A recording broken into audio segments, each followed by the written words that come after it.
vous invite à ouvrir la Bible ou à écouter tout simplement, si vous ne connaissez pas la Bible, un passage qui se trouve dans Luc chapitre 23, l'évangile de Luc au chapitre 23. J'aimerais lire à partir du verset 39 jusqu'au verset 43. L'un des malfaiteurs crucifiait l'injuriait, disant « N'es-tu pas le Christ? Sauve-toi toi-même et sauve-nous » Mais l'autre le reprenait et disait « Ne crains-tu pas Dieu, toi qui subis la même condamnation? Pour nous, c'est justice, car nous recevons ce qu'ont mérité nos crimes. Mais celui-là n'a rien fait de mal. » Et il dit à Jésus « Souviens-toi de moi quand tu viendras dans ton règne. » Et Jésus lui répondit « En vérité, je te le dis, aujourd'hui, tu seras avec moi dans le paradis.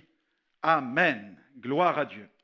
Il est difficile de concevoir que l'un des malfaiteurs qui était sur le point de mourir ait pu manifester autant de haine à l'égard de Jésus. Une fois encore, cette attitude de rébellion du brigand met en évidence la nature mauvaise de l'homme pécheur. Car l'homme est pécheur non pas parce qu'il commet des péchés, mais parce que sa nature est pécheresse. Dans certains cas, cette rébellion se manifeste par une rébellion ouverte contre Dieu. Dans d'autres cas, elle se manifeste simplement par de l'indifférence. Mais malheureusement, les conséquences de la rébellion que produit le péché se vérifient souvent au moment de la mort. Démunis, impuissants face à cette mort, nombreux sont ceux qui partent dans l'éternité assaillis par les plus grandes, les plus profondes angoisses. Au seuil de la mort, le célèbre empereur français Napoléon Bonaparte a prononcé ces quelques mots. Écoutez, voilà ce qu'il a dit. « Je meurs avant mon temps et mon corps va retourner à la terre. Tel est le sort de celui qu'on a appelé le grand Napoléon. » Peu avant de mourir, Voltaire, l'écrivain français profane, s'est adressé à son médecin pour lui dire « Je suis abandonné par Dieu et par les hommes. Je vous donne la moitié de ma fortune si vous prolongez ma vie de 6 mois. » Dans ces derniers moments, Thomas Hobbes, ce philosophe matérialiste anglais, s'est écrié « Si le monde entier m'appartenait, je le donnerais pour vivre une journée de plus. Je sens que je suis sur le point de faire un grand saut dans les ténèbres. » Quel contraste avec ceux qui quittent ce monde dans la paix du Seigneur. Sur le point de mourir, eh bien, l'évangéliste Moody a vu le paradis s'ouvrir pour l'accueillir. Voilà ce qu'il déclare dans les derniers instants. Il dit « La terre se retire, le ciel s'ouvre devant moi. » Et son fils, qui était à son chevet, pensa même qu'il était en train de rêver. Alors, il chercha à le réveiller. Mais Moody lui déclara paisiblement « Non, mon fils, ce n'est pas un rêve, c'est merveilleux, admirable. Si c'est la mort, alors elle est belle. Ici, pas de sombre vallée. Dieu m'appelle, je dois y aller. » Alléluia. Amen. Je dois y aller. Gloire à Dieu.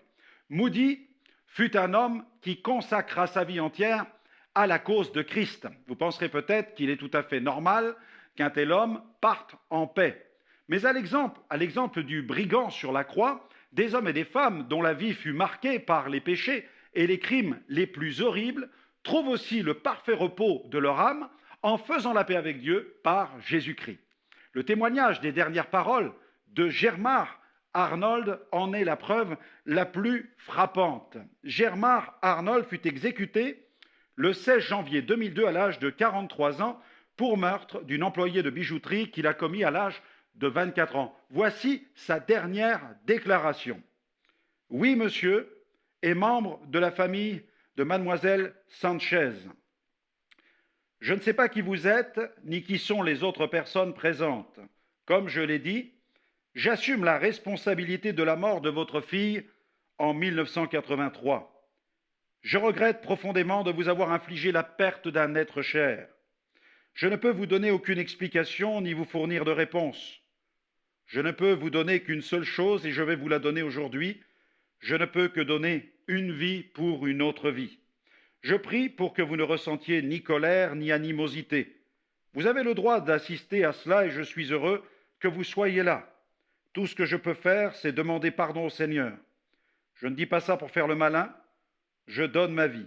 J'espère que vous trouverez du réconfort dans mon exécution. Quant à moi, je suis heureux. C'est pour cela que vous me voyez sourire. Je suis heureux de quitter ce monde. Je vais dans un meilleur endroit. J'ai fait la paix avec Dieu. Je suis né de nouveau. Dieu vous bénisse tous. Merci à tous d'être ici. C'est l'extrait d'un témoignage publié dans le quotidien britannique The Guardian. Quel témoignage! Quel témoignage de la miséricorde divine. La grâce, mes amis, la grâce de Dieu est puissante. Cette grâce, l'un des deux brigands l'a expérimentée. Mais que s'est-il produit pour que ce brigand s'indigne à ce point devant les propos blasphématoires de ce brigand révolté? Et pourquoi demanda-t-il tout à coup à Jésus de se souvenir de lui quand il entrerait dans son règne? Quelle fut la cause d'un tel revirement si subite chez ce brigand? Eh bien, l'explication se trouve certainement dans la parole de grâce que Jésus a prononcée sur la croix en faveur de ses bourreaux. Jésus prie à son Père en leur faveur. Il dit « Père, pardonne-leur, car ils ne savent ce qu'ils font. » Il semble que cette seule parole eut raison de la dureté de son cœur et l'ébranla toutes ses dernières résistances. L'homme se trouva tout à coup placé sous une profonde conviction de péché. Les propos du brigand repentant témoignent de cette illumination intérieure opérée par l'Esprit de Dieu. Seul l'Esprit de Dieu peut accomplir une telle œuvre. Dans Luc 23, versets 39 à 42, voilà ce qu'il dit. « Ne crains-tu pas Dieu, toi qui subis la même condamnation? Pour nous, c'est justice, car nous recevons ce qu'ont mérité nos actes, mais celui-ci n'a rien fait de mal. » Et il dit « Jésus, souviens-toi de moi quand tu viendras dans ton règne. » Mes amis, c'est le rôle du Saint-Esprit que de placer le pécheur sous une conviction de péché. Et c'est aussi la bonté de Dieu qui nous pousse à la repentance. Face à l'agonie de cet homme qui ne manifesta que des paroles de grâce à l'égard de ses bourreaux, le brigand fut convaincu qu'il était crucifié à côté du Messie. D'ailleurs, il a reconnu que Jésus avait le pouvoir de le faire participer à son règne. Il a dit à Jésus, « Souviens-toi de moi quand tu viendras dans ton règne. » Deux brigands, deux destinées différentes, deux destinations différentes. L'apôtre Paul a merveilleusement bien décrit l'alternative qui se trouve devant chaque être humain, devant chaque homme. Rejeter Dieu ou le recevoir. Le brigand impénitent a manifesté l'endurcissement de son cœur. Aveuglé par son péché, il est passé à côté du salut que Jésus aurait pu lui donner. Il est parti en colère et il a dû subir ensuite la colère de Dieu. La Bible dit que la colère de Dieu vient sur les fils de la rébellion. Colossiens chapitre 3, verset 6. Il affronta la mort sans Dieu, mais il dut faire face à la colère de Dieu après la mort. Dès qu'il expira, il fut immédiatement enfermé dans une nouvelle prison, celle des lieux de tourment. Mais il faut savoir que cette prison n'est que préventive, car au jour du jugement, tous ceux qui sont dans cette prison seront jetés dans la géhenne éternelle, cet étang ardent de feu et de soufre. Ces tourments seront éternels. Quelle folie d'avoir méprisé celui qui pouvait le sauver. Par contre, le brigand repentant fut bouleversé par la perfection visible de Christ.